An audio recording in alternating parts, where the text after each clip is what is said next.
Hello, hello, hello. Welcome back to the Trio of Positivity podcast. My name is Chris and I am joined by Miller. We are missing one of our trios today. Boopin is not here. I think we see him next week? Question mark? Boop? Question mark. Okay. We are a Chicago Bears podcast and we hope to try to bring some positivity into your lives. It's very difficult, as you might be aware. But we For still some give people. it for some people. Miller, how you doing? How was your weekend? Fabulous. Yeah, what'd you do this weekend? How are you? I just hung out with the kids, went to do a birthday party. As you know, the funness always never stops. Mm-hmm. I'm Nothing very much. happy I got to teach him a Spanish word, so that's exciting. Well, we don't appreciate it, but it's a fun. My weekend was good. Just school's been busy, but you know, we're keeping up with it. So That's all that matters. Get those A's and B's because C's don't get degrees. Well, I was told C's do get degrees, and now I'm assuming that's a lie, but whatever. All right. Social plug time. You can find us on their Facebook, Trio Positivity Podcast, on X at Trio Positivity, YouTube, Trio Positivity Podcast, and possibly TikTok. We don't even know if that's a real entity Yeah. at this point. I think Oracle's about to buy it, so. Oh, well. Who knows? We have a website. It's not working, but we have one, so props to us. Today we're going to talk about our thoughts on week 5 of the NFL. We're also going to preview Bears and Commanders on Monday Night Football. And we're going to end it with our fantasy recap as well as our predictions for the game. So, Miller, let's get started. What are your thoughts on week 5 of the NFL? Week 5 of the NFL, we all know the Bears didn't play this weekend. Yeah. And the Cubbies are in the playoffs, baby. Week 5 barely existed in my world. Whoop, Yeah. whoop. Gonna celebrate the Cubs as long as I can because time is running out. But the Cubs played this weekend in the playoffs. It was good. I was happy. Well, they were in the playoffs. That's all I can say at this point. We got a series. That's not much that other teams can talk about. We're currently 2-0 at the time of this recording. We're losing 2-0, I should say, in the series. The series is coming back to Chicago. We used to talk about the Cubs way back when we first started this podcast. We used to have a regular weekly discussion during the summer. I kind of miss it. I don't know how you feel about it. I don't miss it because it was just us yelling about how the White Sox suck and the Cubs are awesome and there was no substance to it. So no, I don't miss it at all. 162 games is a long season to talk about. It is. I remember, just to kind of give you guys a peek into the inner workings of the Trio of Positivity podcast, we would have discussions before we would record or at the time go live, and someone in the group, I'm not going to point them out, would say, do we have to talk about baseball? And I would say, well, yeah, there's not much else to do in the summer. We have to talk about something. And that was during a time where I think both teams were not great. Yeah, that sounds right. We went to the NFL format because this is actually something that we can care about. And someone enjoys a long break in between, which I hate. Love it. For me, week 5 was upsets galore. The Pats came out with a win against the beautifully worn jerseys of the Buffalo Bills. I love their jerseys. Did you? Yeah, it's basic. I get it. It's one color. I get it. But when it matches with the fans and in the field or like surrounding the fields and stuff, and everyone's wearing the same color, I loved it. Obviously now the jersey's jinxed. No one cares because they lost. I think that's not even the most surprising. I think the most surprising is the Jags one in the weirdest fashion ever. I think I've ever seen. There was a trip. Quarterback trips, manages to get up, looks like he's gonna throw, decides not to throw, and does a head first dive into the end zone. That last play was insane. And would you say Washington winning is an upset? Well, unfortunately, Washington. Yeah, I don't know. I don't I know. have them as a yes, but I can be convinced otherwise. I wouldn't. Okay, I'm going to be real with you here. I think the Buffalo Bills are probably by far the biggest upset of the weekend. You have, although the Jaguars they beat the Chiefs, you have to keep into consideration one, the Jaguars were at home, and two, they were actually 3-1, so they're actually a pretty decent team. New England was not of the sorts; they were still hovering around 500, not as good per se. So for them to go into Buffalo and win was quite the upset. Washington, I thought that was kind of like a 50-50 game Okay, personally. that's fair. But the other big one that you didn't even mention yet was the catastrophic explosion that was the Arizona Cardinals Oh blowing yeah. that game down in Arizona, in which we had a how do I even call this?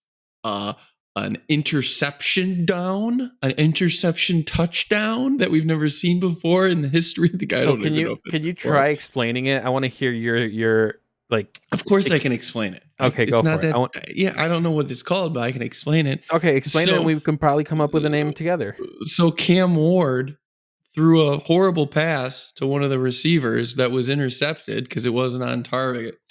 The defensive back proceeded to fumble the ball. It was then kicked by multiple Arizona people and Tennessee Titans people, in which case it eventually ended up in the end zone, recovered by the Tennessee Titans, and thus a touchdown. It was Yeah, very comical. I don't know what to call it. Another upset, which has been. I feel like it hasn't been talked about, but it's definitely an upset just because they rallied. Was the Broncos over the Eagles?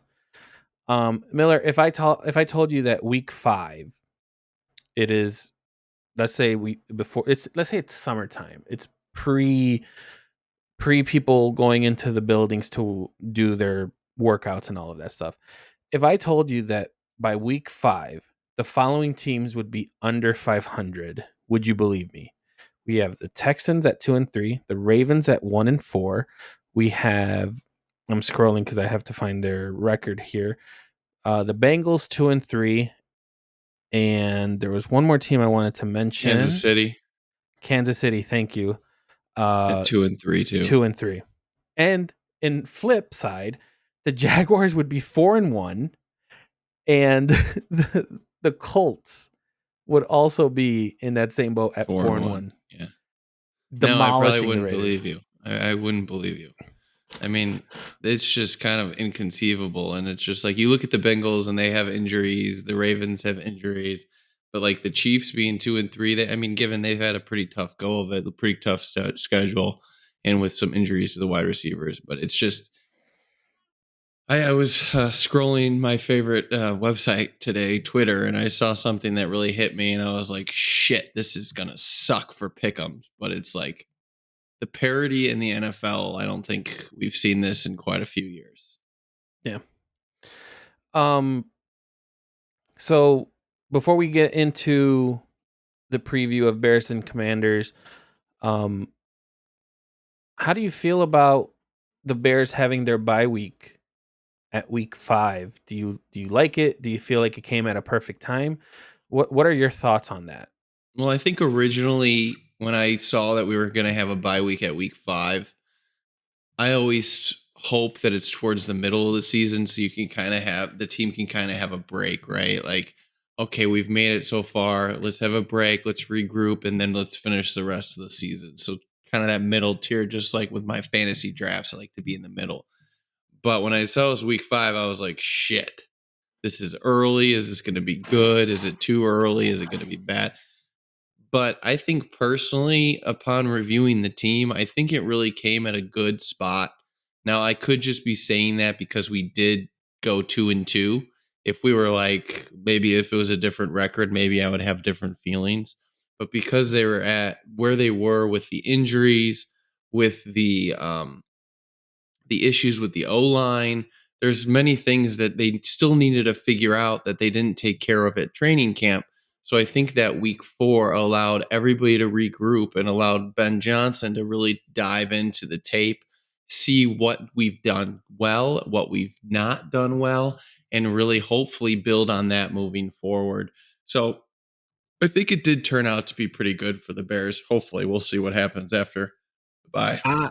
I think looking at the beginning before the season started, I think the bye week would have been tough because of the following games that were coming after. But I think because of how the season's been going and the injuries that the other teams have been having, as well as their performance, it's almost like, hey, we actually have a chance to run some games and get some wins. So I agree with you, even though I'm not particularly a fan, although I did get to enjoy Red Zone more than usual. Um, I agree with you, but also in the sense, I think if those teams that we're going to be facing in the next 5 weeks had a different record or they were performing better, I would have said, give me 3 more games or maybe even 2 more games before we hit the bye. So I understand the point. I get it. They got to fix this. I don't know if it's maybe doing what like the NBA and MLB do, where it's like, hey, you know what? Everyone just take a break for a week and then just kind of move on. And then they have like their All Star break, but don't have a game. We don't want an All Star in the NFL. No, Um, Maybe that could be a way to fix it, and so that teams don't have to work like because the Bears will now have to play how many games in a row? like 13, I think. Yeah, so like I find that to be a disadvantage for some, but I was gonna say, so you really think it's advantageous and not advantageous, huh? yeah, I hate to be that middle like flip flopper, but like for this particular season and how those other teams are performing, I think it came in a great time. But I think we both know that the schedule that the Bears have, you know, given the different circumstances, you would have hated to go. I mean, we're 2-2 now. We lose 2 of those games and we get a break. That break could be very much needed. Yeah, that's fair. I don't know. I don't think they'll do anything with it. I think eventually the NFL will add another bye to kind of work things out because, as we know, Super Bowl will be on President's Day sooner rather than later.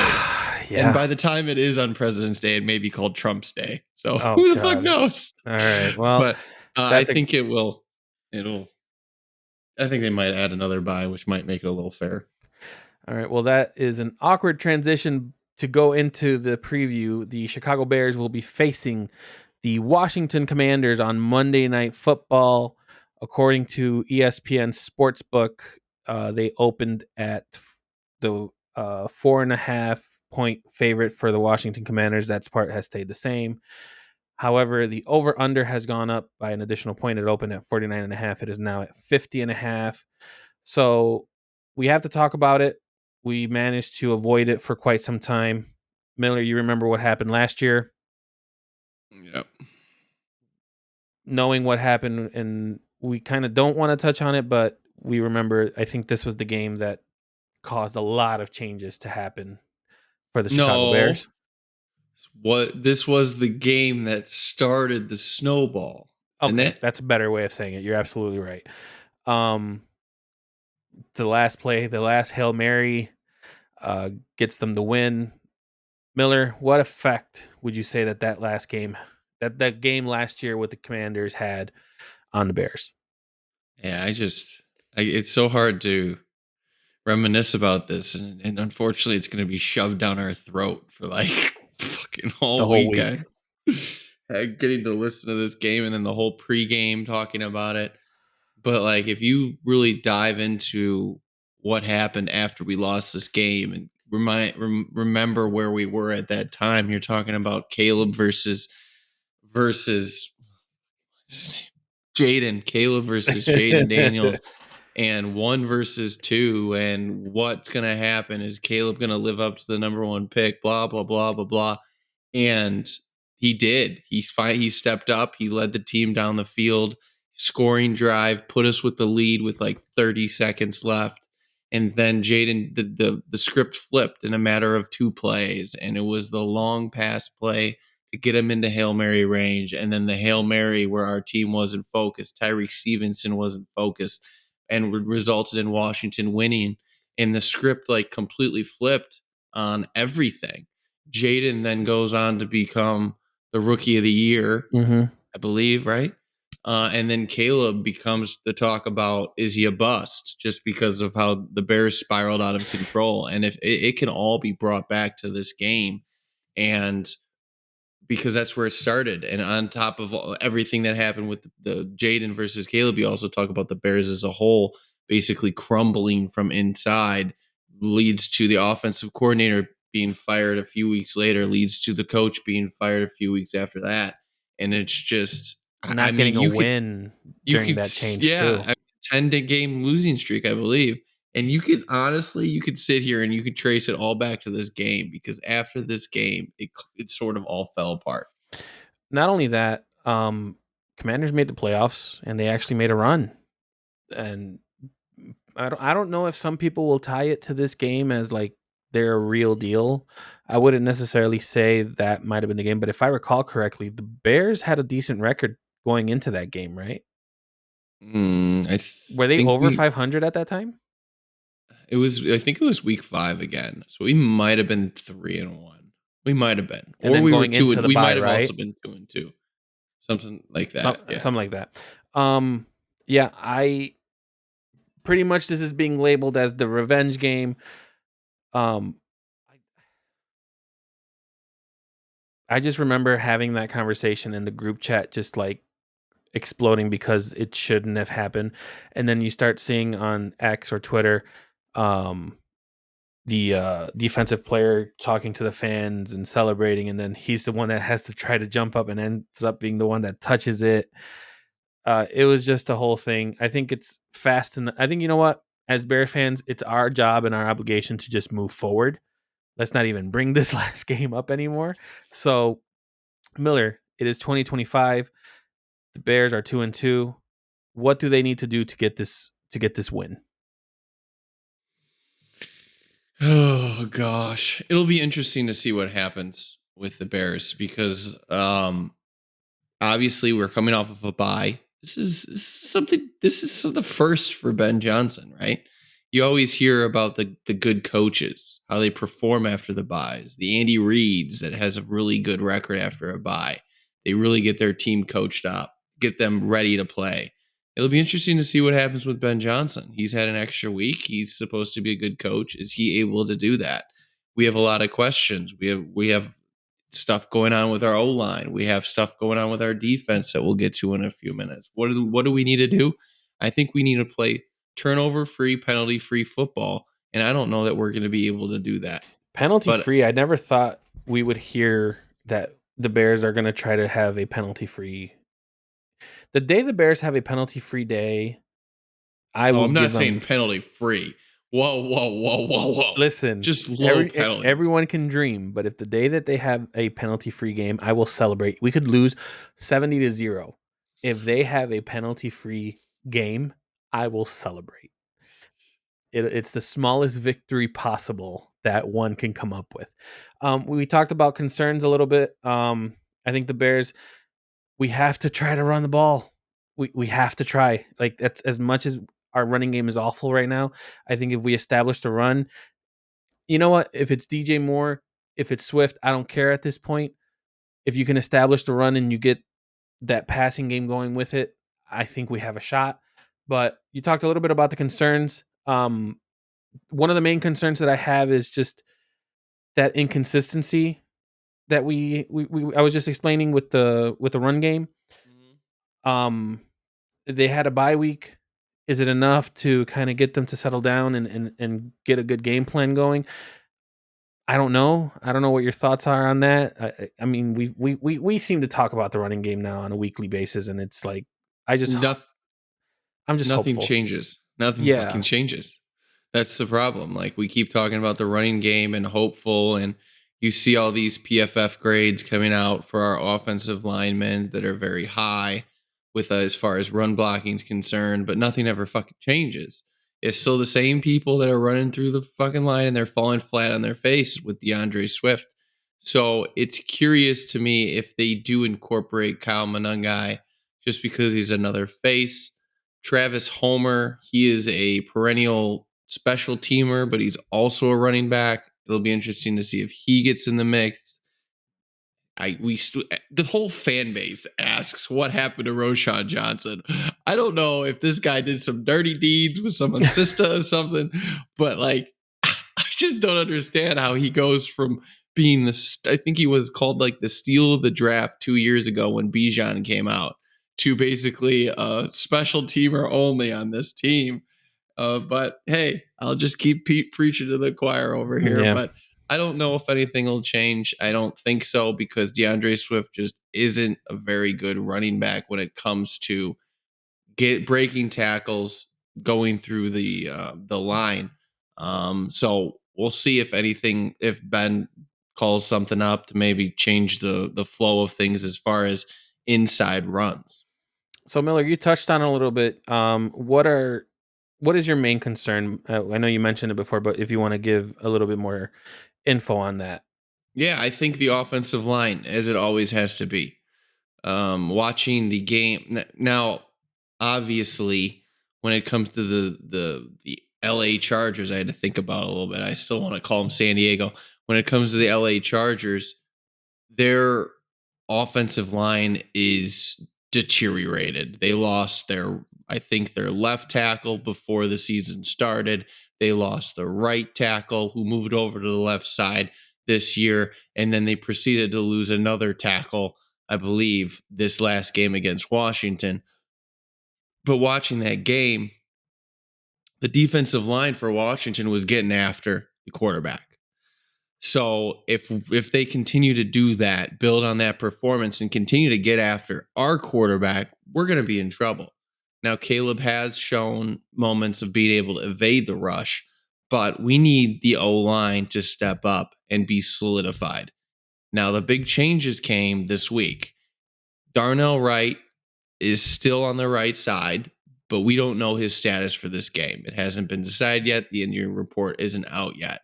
We'll see what happens there. But on the left side, last game, if you remember, we talked about it. Braxton Jones got benched at halftime. We thought there was speculation that it was an injury, but we've heard nothing about an injury. It seems like he got flat out benched. So thus, Theo Benedict is going to be our starting left tackle. Remember, he came on late in training camp as a left tackle possibility. So that means he's going to be anchoring the left side, and we could have Ozzie Trapillo, our rookie right tackle, on the right side if Darnell Wright can't play. Obviously, the interior has done well and stabilized the position for the most part, but we are going to be dealing with that. So we basically almost got two rookies playing, because Theo Benedict does not have very many starts under his belt. So they're going to be playing left tackle and right tackle, but they did do pretty well against the Raiders, at least stabilize it a little bit before enabling us to come back and win that game. But offensive line, I think, has to be the key. And then I'll just give a small shout out to the defensive line, because we'll see. Austin Booker is potentially coming back, who is our defensive lineman. That was a game wrecker in the preseason. Obviously, it's preseason, but we need some sort of pressure on this quarterback. And if the defensive line can't do it, who the fuck can? We'll see. Well, that's a good point. And now we're going to turn it over to a segment that got absolutely no feedback last week, but we still want to do it again. Ladies and gentlemen, I present to you for the second week in a row, Miller's Glazing Minute. And if this is your first time listening, Miller gets a whole minute uninterrupted to talk about anything he wants for Caleb Williams. Miller? Before you start the timer, I just want to say that I did receive feedback from did you? individuals. What did you get? Oh, I'm intrigued now. Hold on. I'm not going to divulge, because it was a private conversation between two individuals. Ooh. But wait, yes. Two separate individuals told you, or you and the other person are two individuals? Some individual told me. Also just feedback. One. Okay. Yeah, it was just one individual. He's too high profile to talk about, but yes, I received some feedback there. Do we have if you knew him, you would know he loves his ego rubbed. So, yeah. All right, Miller, you get 1 whole minute uninterrupted. Enjoy the glazing. This is Miller's Glazing Minute. All right, ladies and gentlemen, we have Caleb Williams going back into his hometown of Washington. He's going to be invoking in a revenge game of sorts here to take a win away from the Washington Commanders, and he will do so on the back of his studly arm, where he's going to throw for 2 touchdown passes over 250 yards, leading the Chicago Bears to victory against Washington. He's a stud, and we're going to see it on Monday. Hoorah! That's it. Yeah. Fucking no, man. What did I even go? Was it 50 seconds? Miller, that was barely 36 seconds. That sounds about right. Oh, good Lord. All right. That was Miller's Glazing Minute, brought to you by absolutely nobody. Sometimes we just gotta finish early, I guess. All right. We talked about the offense. I love that we both talk about two things that have to work together, which is the offensive line and the rushing game. You gave some props on the defense. Do you have any concerns for the defense for this game in particular? I don't have concerns, if I'm going to be honest with you. I'm kind of living on the edge of hopeful. Now, we've talked a lot about the injuries that we've had to the defensive side of the ball, specifically with TJ Edwards being out all year, which was probably our best linebacker, if you will. He's the guy that's always around the field. And then Kyler Gordon, a solid nickel cornerback. So they're going to be coming back. I already briefly mentioned Austin Booker, but I'm hopeful that they'll be able to take this defense to a level that they haven't been at all season. So Kyler out of the backfield, obviously, or as a DB, nickel DB, will obviously be able to help watch the wide receivers. But one thing that he doesn't get enough credit from, especially from other people that listen to the podcast who hate him, is his blitzing technique. So Dennis Allen should be able to use him to put a little more pressure on the quarterback, get a few sacks. And then, like I talked about with TJ, hopefully he can help solidify some of the tackling that we've obviously had miscues on throughout the year. I want to see more pressure on the quarterback compared to the last game. I think if we pressure him more, we can get more mistakes and get more interceptions. I honestly think that the Bears their takeaway numbers can increase with not just this game, but the following games that are going to come up. I think the defense is going to play a big key, and if we get a little bit more pressure, and I don't want to say help the offense with positioning, but kind of get close to it. I was trying to find the numbers, and maybe you might be able to help me. If you can't, that's fine. Do you recall what the grades were for pressure from the defense on the quarterback? Not very good. Okay, so you and I are in the same boat that it wasn't good, but we still had a good defensive game, right? No, we just had turnovers. But that's what I'm saying. Like from a turnover standpoint, it was a good game, but not the sense we didn't have a Crosby type game. Is kind of what I was trying to say. No, so absolutely not. I don't even remember if we got a sack. Do you remember if we got a sack? I think we did. Mm-hmm. Jesus, this bye week cannot. No, this is too early. We didn't get one sack, bro. Oh shit! All right. Well, we just had 2 interceptions and a fumble recovery. Yeah, no sacks. I would love to see some pressure on the quarterback. I think that's going to be helpful. And also, we're going to talk a little bit about the Commanders here. Unless I don't think there was anything else I missed here. We're going to go into the Commanders now. Their record is 3-2. Sorry, I was trying to pull that up right now. The record is 3-2. Daniels looks like is going to play. What are your thoughts right now on the Commanders as a team? For me as a team, it seems like we don't know who they are yet. It's kind of tough. Obviously last year, like you briefly mentioned earlier, they went on a run. They almost made it to the NFC Championship game, or did they? Did they make it to the NFC? Okay. Yeah. They made it to the NFC. That's right, because they won their first game, and then they beat the Lions who had a bye, so that made it pushed them to the NFC. So they made it to the NFC Championship game. I personally expected a little bit of a step back this year. Don't know if you've seen it yet. the main thing going on with the Washington Commanders is injury related. We've talked about the fact that the Bears have had their share of injuries, but the Commanders as well. Jaden Daniels had an injury, I think, 2 weeks ago or 3 weeks ago. 3 weeks ago, he missed a game. He had an injury to his knee. Nothing too bad, but he did wear a brace against the Chargers this past game. And also McLaren. I've preached, I've preached, and I've preached. These people that sit out, that don't get their asses ready for these NFL seasons, it never goes well, man.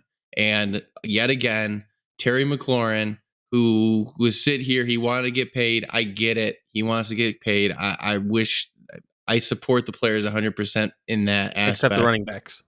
Except the running backs. They should never get paid.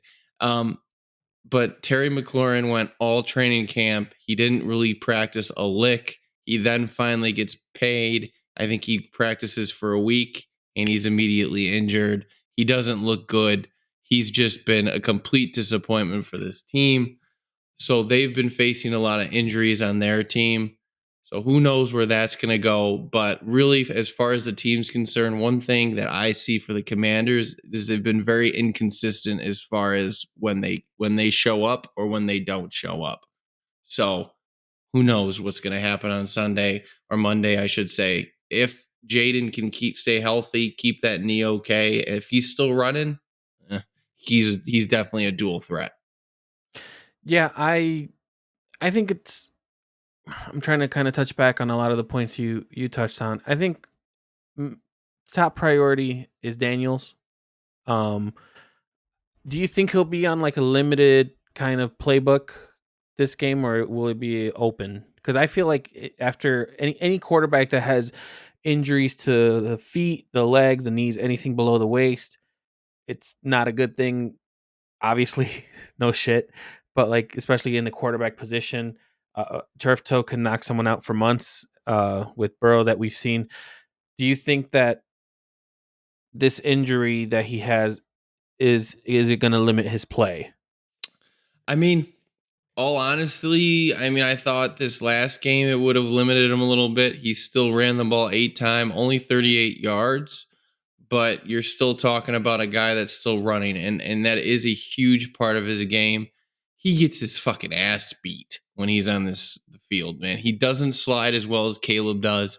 He usually takes a lot of punishment. You can't bring up Caleb. You had your minute, okay? You could have said that during your minute, so we're gonna strike that from You the said record. I was only 36 seconds. I figured I still had No, another you don't. 24 seconds to This is not sprinkle chess. No, throughout this the is not episode. chess. This is not chess where you hit the clock and then when the other player hits it, then your timer starts. No, you used up whatever minutes you had. As my son would say. Okay. But I think that yeah, we'll see. We'll see. He doesn't slide very well. He usually takes a lot of punishment. So it'll be interesting to see how this knee responded from this last week. If it continues, will he run a little bit more? You don't know. But I'm expecting him to be not close to 100%, obviously, but I'm expecting him to be in a good enough place to be a solid QB this game. I think this game is going to let us know just how much this injury is going to linger on him. I think he's going to be limited on the runs. I think instead of him running, he might throw the ball away or he might try to hit it to someone that's nearby and throw it at their feet. I don't think he's going to want to risk getting hurt and take on unnecessary sacks or unnecessary hits. So I do believe the playbook will be adjusted to protect him a little bit more, which is why I want the Bears to have a little bit more pressure. However, they do still have some threats. Deebo Samuel is doing great for my fantasy league, and I mean they seem to be working out on something there. But Miller, if we were to play devil's advocate, since we're avid Bears fans here, what do you think the Commanders can do to win the game? I think they need to take advantage of our weak defense. We've seen teams be able to score on this defense. Obviously, the Raiders put up 24 points along with 3 interceptions. So, like, they were able to move the ball. They were able to run the ball specifically. And one thing that this Commanders has shown they can do, they can run the ball. Bill Krowski is a rookie for them that he had his breakout game last week. So if anybody of y'all have him on your fantasy team like I do, put him in the lineup against the Chicago Bears, because if there's one thing Hold that we on, let's know not. opposing offenses can get to is they can run the fucking ball on All right, us. let's So not get ahead of our fantasy segment, but that is obviously a key player to look at for this game. Honestly, if I'm the Commanders, I hit them hard early. I would if the Commanders get the ball early, it's you show no mercy. You go against that defense, but also what does that fucking mean? you know what it means? It means you run the ball down their throats. That's what Oh, you do. okay. Because I don't know if you know this. Every time I see a player go on a run, it's because we can't tackle. I say this like I'm a broken record. And you know what's funny? Sometimes you mention it like, you know what? Sometimes Chris is right. We can't tackle. I say it almost every other week. Every No, you time. say it every week. Every week. Every I week. couldn't have. You see one missed tackle I do. and you I blow it do. out of proportion. I wouldn't But necessarily say I blow it out of proportion, but there are times where even you agree and you're like, yeah, we just can't yes, tackle the sometimes. Raiders game was the one I agreed with. Yeah, Yeah. yeah, yeah. And there was That. multiple on that. But because of that, I think the Commanders have a great opportunity to just run the ball at us. And do you think our defense, kind of going back into it, I know we talked about seeing the new defense. Do you think this defense will be able to put pressure on the Commanders? No, why would I ever think that? I do not. Until this team shows me that they can actually put pressure on a quarterback, I am not going to think that anybody can put pressure on a quarterback. Sorry. I just find it weird because like we have the turnover numbers, and usually when we have, what was the saying? If we have 2 takeaways, we usually win the game. Was it 2 or 3? I don't fucking know.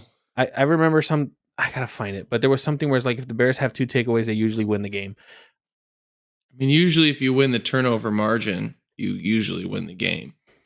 I mean, that's a little bit different. I'm not 100% sold on winning it. I think if you have a certain number, sure, but I don't I know. mean, if you have a certain number and your team throws one more than theirs, like it's a relevant number, bro. I guess you're right. I don't know. I not that I'm trying to be all Aristotle about the Bears and whatnot, but like I just feel like we can nitpick, and we've been known to nitpick, myself included. I'll point myself out there, especially with the not tackling stuff and saying that we don't use our tight ends and all of this.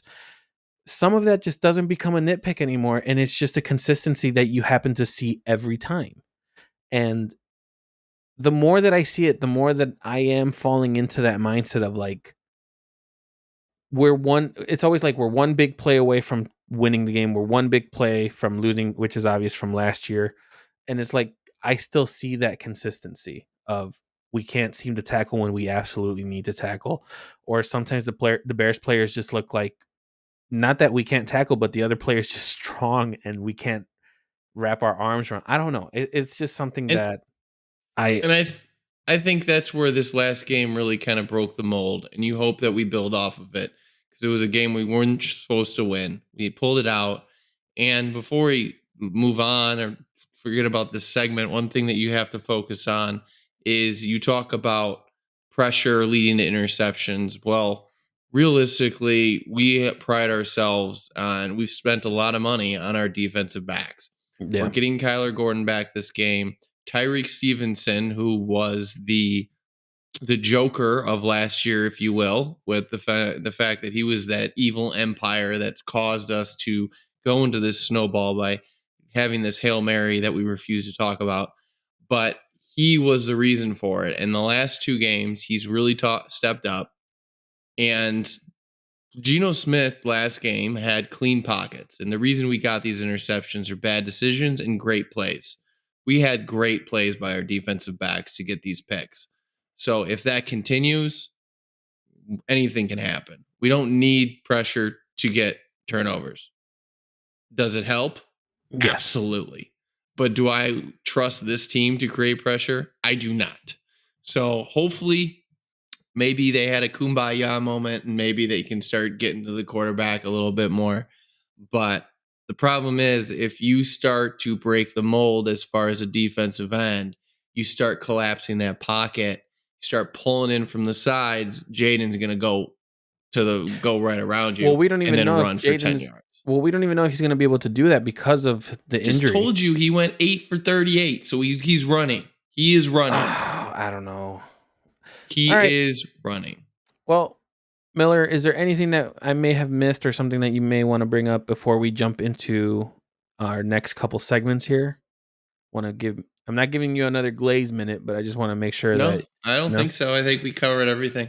All right. Before we get to our predictions, we're going to bring up the positivity score because it was a bye week. I'm pretty sure some of us forgot. I was definitely one of those people. Also, I do want to give a pointer to our listening audience. I created the agenda today. I don't know how it's working. That's why this has been so boring. No arguing. See, the thing is like we don't have to argue, but we can. Is a hot dog a sandwich? Yes. Yes, it is. But we're trying something new. Let us know your thoughts. I'm actually having fun with it. I hope Miller's having fun with it too.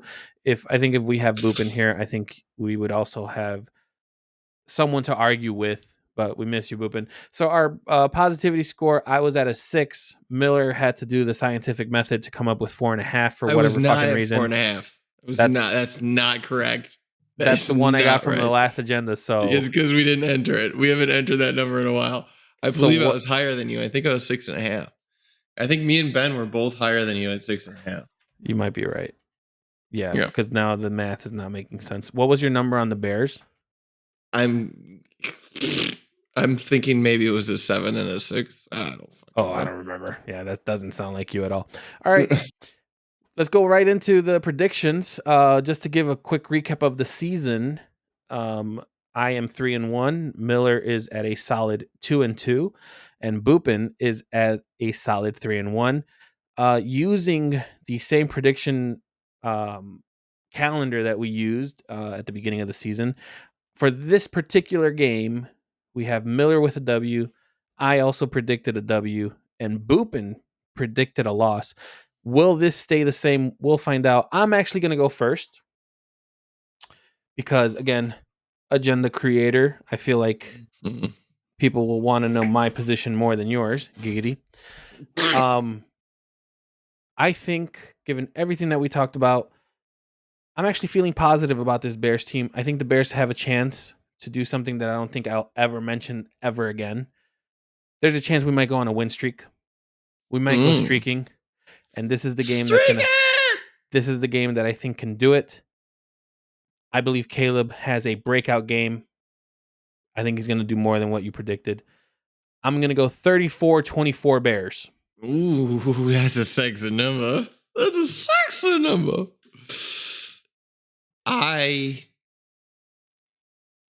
This game, the Commanders are coming off a win in San Diego, and if I'm being honest, whatever. I made it pretty far before San Diego, so I get credit. I think that game might have meant more than this game does. And to us, really, I mean, that's a winning team. I mean, LA, they were playing strong. People were predicting them as probably one of the best in the league, and they beat them. To me, I think this game just means more to the Bears because of last year. I don't think that the Commanders feel the same way. I think it's just another game on their schedule where I think for us, you have people like Tyreek Stevenson that I'm probably going to put some dollars on that he gets an interception. Wow. Okay. You have Caleb playing in his hometown. I just feel like we're going to have a lot more emotion going into this game. And if Ben Johnson can take that emotion, have this team get together and show it on the field, I think we could win. I don't think it's going to be a blowout like you do, but I think we'll get it done. I'm going to say 31-24. Bears. Wow. Okay. That was so stupid. Why would I do that? I don't know. So we're both saying over. Interesting. I think Caleb's going to play fired up. I think he's going to have 3 touchdowns this game. 3 touchdowns, 300 yards. If I was a betting man. Miller, do you think this game being on primetime means anything?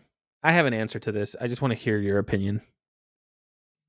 I mean, it means something, obviously, just because it's a primetime game and things change. It's not like some Sunday to Sunday, but what do you mean by, like, it's different?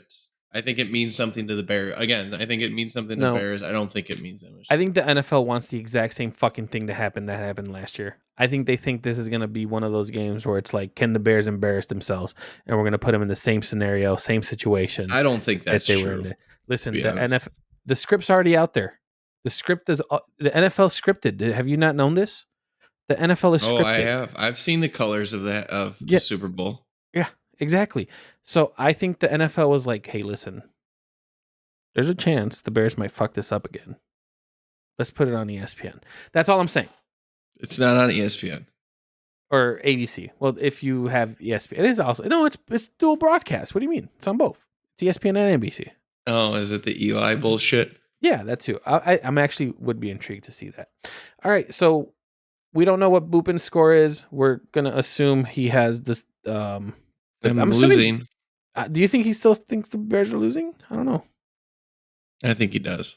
Oh wow! All right. Well, you heard it here first. We think if he comes into the episode next week and he says, I was gonna pick the Bears to win. We're not gonna buy that. Nope, we're not. All right. We're going to move into the fantasy recap of the show. Miller, before we get into any of the special details, I have to tell you the story that happened to me. Okay. So I'm a studious boy now. I care about my schoolwork. I did not pay attention to my fantasy team until Saturday. Guess what I found out on Saturday? That someone played on Thursday? No. The Steelers are on bye. Okay. I still have Caleb on my team. He's on bye. And I have DJ Moore, and he's on bye. This is not looking good. Do you remember who I said was my backup defense that I actually drafted? Do you remember? The fact that you drafted a backup defense, no, I wouldn't remember. I had drafted the Patriots. So I start trying to figure out, can I actually do something? But do I really want to drop the Steelers? No, I don't. So I actually played. This is my thought process. I played the Patriots defense thinking, whatever points they give me, even if it's 1, it's better if I had played the Steelers at 0. That was my thought process. Brother, they got me 6 points on defense. So we're celebrating 6 points. We're celebrating 6 points, brother. Now, why did you just drop New England's defense?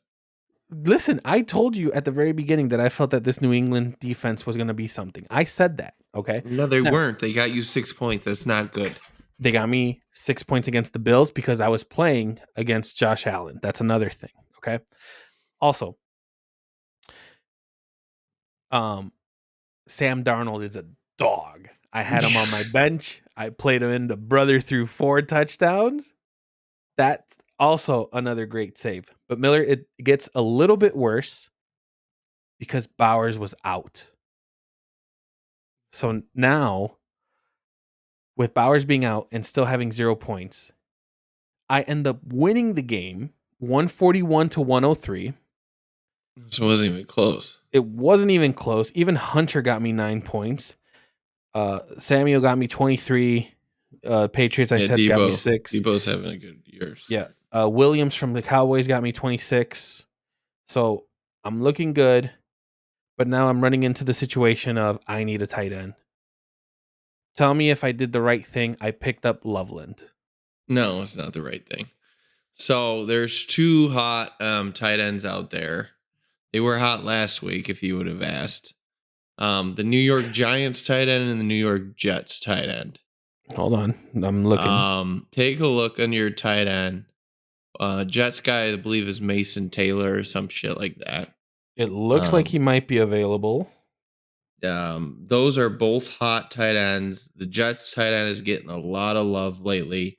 He had 12 targets. Obviously, a lot of that was junk time with Justin Fields, but he did get a lot of targets. And when you're talking about a tight end, that is something that you want to look for. So Mason Taylor of the Jets is a key pickup. He could be out there. I don't know who else is on your waiver wire, but the Love Giants tight end had Johnson two. and the other gentleman you just mentioned were both. So I put in claims for both, and Yeah, I'm put in dropping claims for Loveland. both. Get rid of Loveland. We don't know who he is yet, but either of those are probably solid. Taylor had the targets. The Giants guy had the touchdowns. So we'll see what happens with those two. But those are two solid tight end pickups that might still be on the waivers. Okay, and I'm listening to you. I'm not ignoring you. I just want to point out I am now 2-3 in the league. Our buddy John is still dominating in a good fashion. He's 4-1. He's one of 3 teams that are currently 4-1 in my league. Miller, how's your fantasy looking so far? I'm okay. I think I'm 3-2 across the board. Okay. So All right, it let's was get a good into it. week for me. It was a good week for me. I won all my leagues, so that W. was fun. But W. I have concerns. One of my teams is just complete dog shit still. Still 3-2, but I beat Boopin. Hell yeah, that's always a W. Beat I his ass. my team is just dealing with injuries, and that's actually a topic of conversation we're going to get into.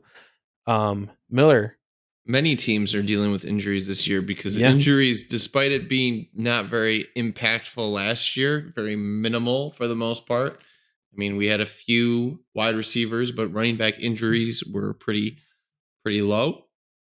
This year, it seems like every week we're coming and getting hit by a huge name being taken off, either going to IR, don't know the status, or even being season ending. And this week, again, we get it with Amari and Hampton. He was that running back for, again, the Chargers. He went down with a injury. He was put on IR. So that's a pretty big loss for them. Remember, they brought in Najee Harris, and he, I believe, tore his ACL. I think he was out for the year.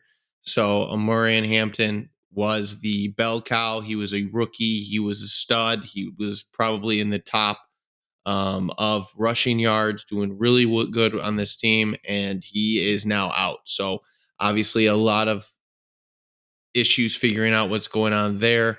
But take a look at any running backs that could be on the waiver wire for them. You might be able to get a steal there. Antonio Gibson, another guy of the Patriots that we just spoke about. That's an interesting quarter or running back room, I should say.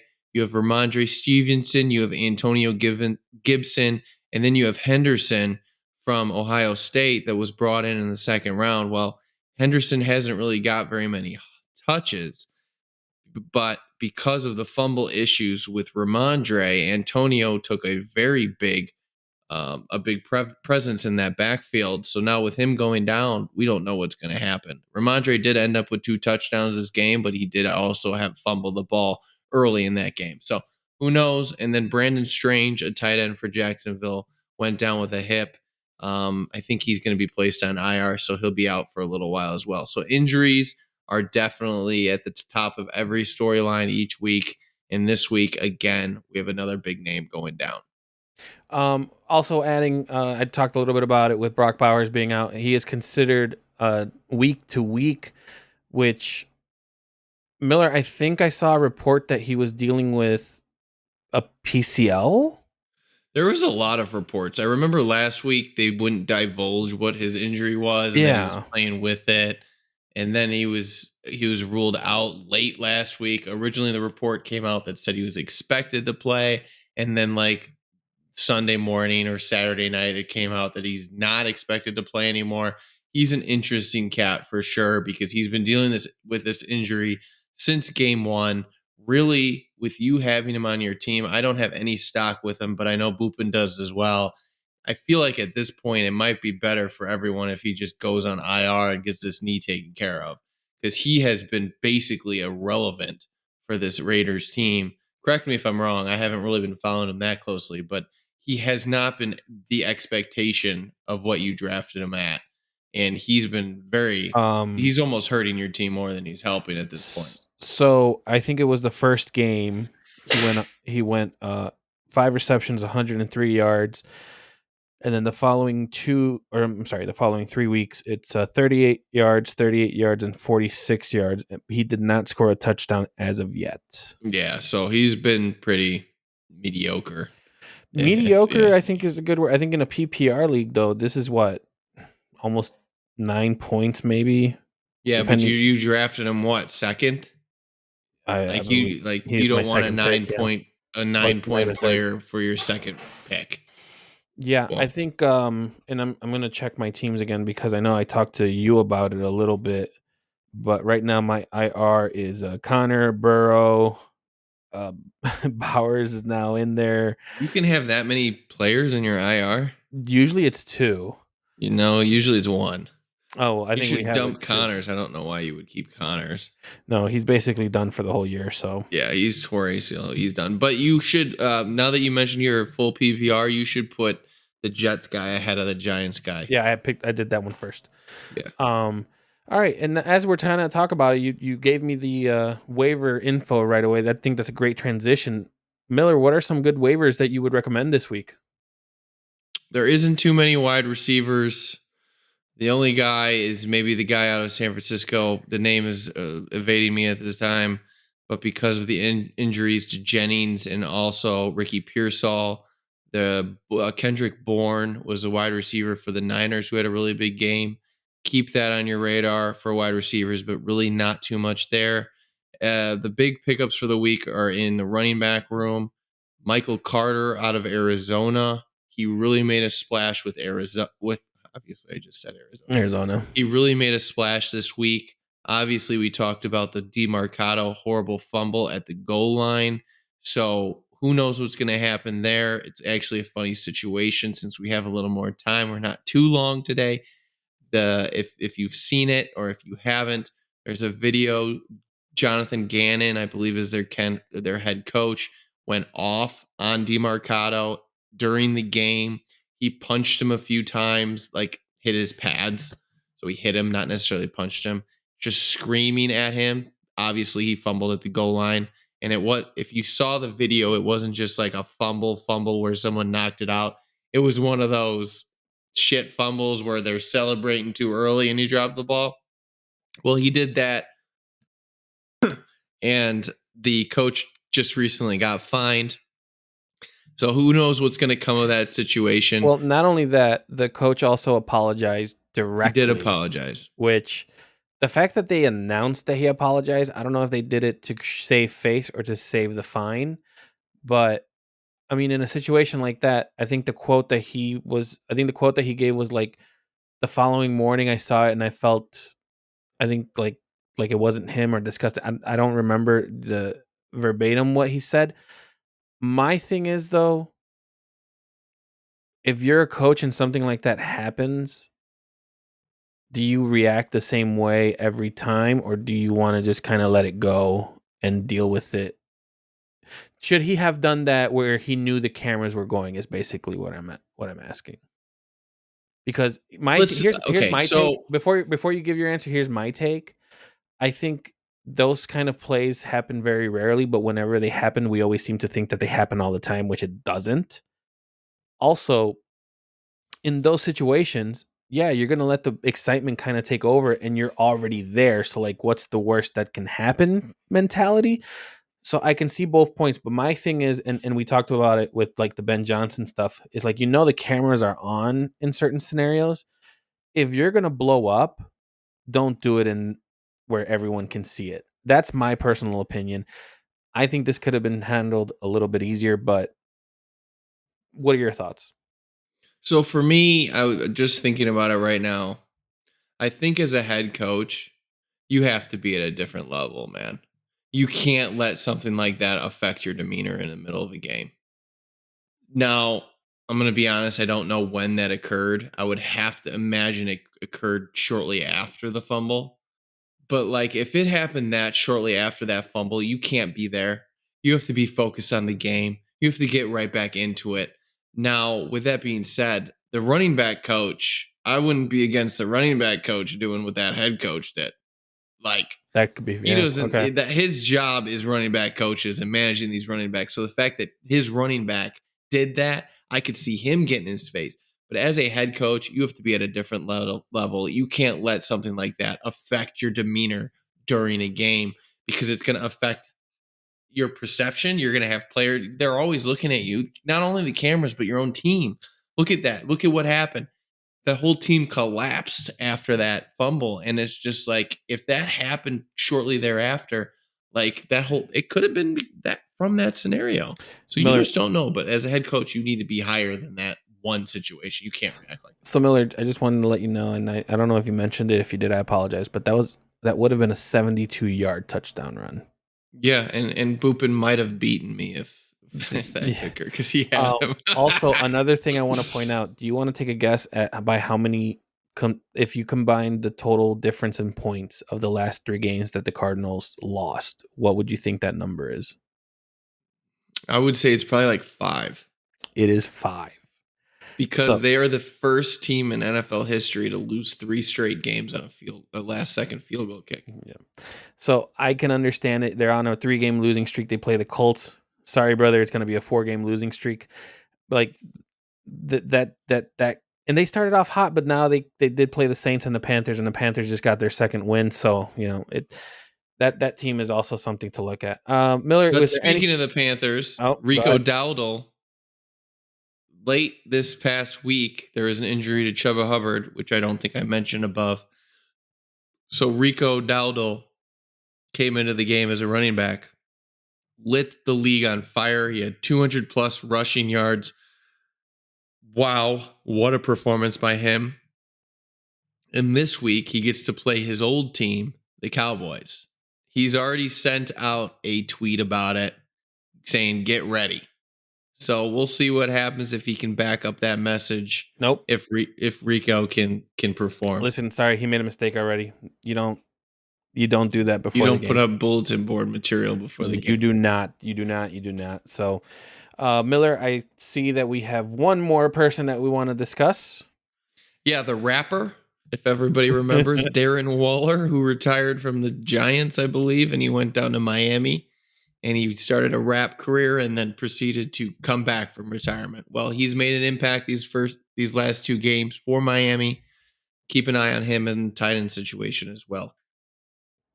And ladies and gentlemen, that is going to be the end of our episode. So just to recap, for Bears Commanders on Monday night, we both have the Bears winning. Miller has them winning by a touchdown. I have them winning by 10. Boopin on his previous schedule prediction show has them at a loss. Even if he comes back and says it should be a win, we're not going to count it. However, I think if the Bears lose, do we say that he was a win and he just comes with us so he doesn't? Yeah, you can go off. Yeah, you can get a W. Okay, but that's not going to happen, so it's irrelevant. With that being said, we are going to go ahead and end the episode. Thank you guys so much for joining us today. We hope you hit the like and subscribe button if you like the show. We're going to go ahead and end it. That was my co-host, Miller. I am Christian. We hope to bring you some positivity out of this, but it's Chicago sports. It's probably not going to happen. Go Cubs, go. Oh, God.